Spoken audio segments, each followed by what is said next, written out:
வீடியோவில் என்ன பார்க்க போகிறோம் அப்படின்னு பார்த்தீங்கன்னா, இன்ஸ்டண்ட்டாக எப்படி ஒரு ஸ்வீட் ரெசிபி செய்கிறது அப்படின்னு தான் பார்க்க போகிறோம். அதுக்கு பார்த்தீங்கன்னா நான் இட்லி மாவு யூஸ் பண்ணியிருக்கேன்.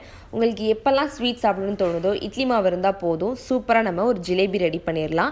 எப்படி இப்போ ஜிலேபி ரெடி பண்ணுறதுன்னு பார்க்கலாம்.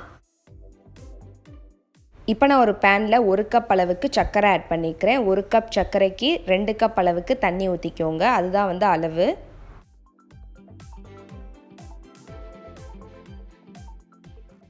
இந்த சர்க்கரை எல்லாமே நல்லா கரையட்டும். நம்ம ஒரு கம்பி பதம் வர வரைக்கும் வெயிட் பண்ணலாம்.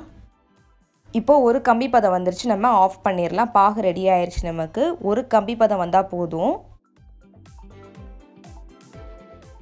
பாகு நமக்கு கெட்டியாகாமல் இருக்கிறதுக்கு பாதி லெமன் பிழிஞ்சிக்கிறேன். இப்போ நம்ம இதை ஓரமாக எடுத்து வச்சிடலாம். இப்போ நான் இட்லி மாவை எடுத்து வச்சுருக்கேன். நான் வந்து 1 கப் அளவுக்கு இட்லி மாவு எடுத்திருக்கேன். அதில் பார்த்தீங்கன்னா 2 ஸ்பூன் அளவுக்கு மைதா ஆட் பண்ணிக்கிறேன். நீங்கள் மைதாவும் ஆட் பண்ணிக்கலாம், அப்படி இல்லைனா கோதுமை மாவு கூட ஆட் பண்ணிக்கலாம்.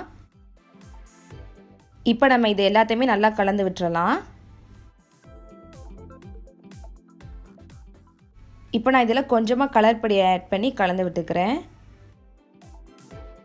மாவு எல்லாத்தையுமே பார்த்திங்கன்னா இந்த மாதிரி கட்டி இல்லாமல் கலந்து விட்டுருங்க. நார்மலான பிளாஸ்டிக் பேக்கெட் தான் எடுத்து வச்சுருக்கேன். பருப்பு பேக்கெட்டு இல்லை மாவு பேக்கெட் இருக்கும்ல, அந்த பேக்கெட் தான் இது. அதில் பார்த்திங்கன்னா மூலையில் கட் பண்ணி வச்சுருக்கேன். இப்போ நம்ம மாவை பார்த்திங்கன்னா இந்த பேக்கெட்டில் ஃபில் பண்ணிக்கலாம்.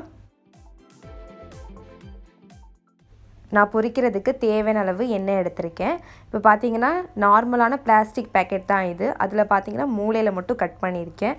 கட் பண்ணிவிட்டு இந்த மாதிரி நல்லா பிழிஞ்சுக்கோங்க.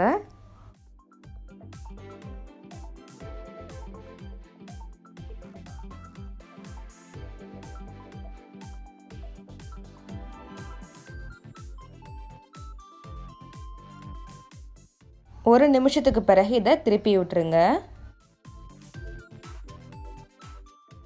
இதை நீங்கள் 2 நிமிஷம் வேக வச்சாலே போதும். இப்போ 2 நிமிஷம் ஆயிடுச்சு, நம்ம எடுத்துடலாம்.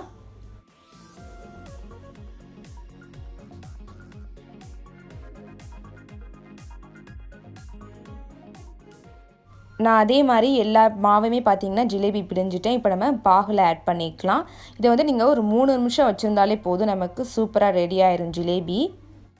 இப்போ நமக்கு சூப்பராக ஜிலேபி ரெடி ஆயிடுச்சு. இட்லி மாவில் சிம்பிள் அண்ட் ஈஸியாக ஜிலேபி ரெடி பண்ணிட்டோம். எப்போல்லாம் உங்களுக்கு ஸ்வீட் சாப்பிடணும்னு தோணுதோ அப்போல்லாம் இன்ஸ்டண்ட்டாக நம்ம சூப்பராக ஒரு ஸ்வீட் ரெடி பண்ணுற ரெசிபி இன்றைக்கி பார்த்தோம். கண்டிப்பாக உங்களுக்கு இந்த ரெசிபி பிடிச்சிருக்குன்னு நினைக்கிறேன். மறக்காமல் வீட்டில் ட்ரை பண்ணி பாருங்கள். ட்ரை பண்ணி பார்த்துட்டு கமெண்ட்ஸில் ஷேர் பண்ணிக்கோங்க. இந்த வீடியோ பிடிச்சிருந்தா லைக் பண்ணுங்கள். மறக்காமல் ஃபேஸ்புக், வாட்ஸ்அப் எல்லாம் ஷேர் பண்ணிக்கோங்க. சேனலுக்கு புதுசாக இருக்கீங்கன்னா மறக்காமல் சேனலை சப்ஸ்கிரைப் பண்ணி வச்சுக்கோங்க. கூட இருக்கிற அந்த பெல் ஐக்கானை கிளிக் பண்ணிக்கோங்க.